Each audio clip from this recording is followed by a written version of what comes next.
C'est la révélation de ce Tour de France. Avec une troisième victoire d'étape remportée jeudi à Villeneuve-sur-Lot, le sprinter Binyam Girmay signe une petite prouesse. Un an seulement après une première tentative sur la grande boucle. Fin juin, l'Érythréen de 24 ans disait croire en la solidité de son équipe.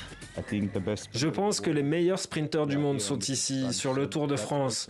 Donc cela rend aussi la course plus difficile. Et les gars du classement général doivent également être bien positionnés dans les 10 derniers kilomètres.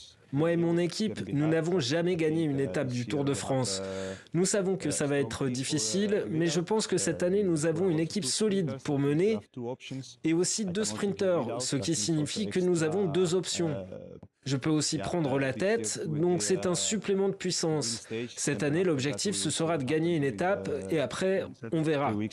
Objectif largement dépassé pour le maillot vert.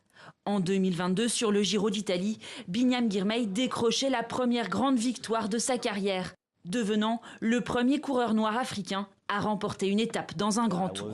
C'est toujours agréable d'être le premier homme dans tout, mais parfois c'est de la pression, vous savez, parce que mon pays, ma nation, tout le monde est derrière nous.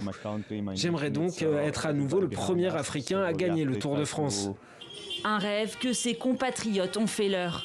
Scène de joie jeudi dans les rues d'Asmara, où l'on savoure la victoire de l'enfant du pays. Mais cet été, c'est tout le continent qui suivra les exploits de ce pionnier du cyclisme africain. Binyam Girmay restera en France pour participer ensuite aux épreuves des Jeux Olympiques.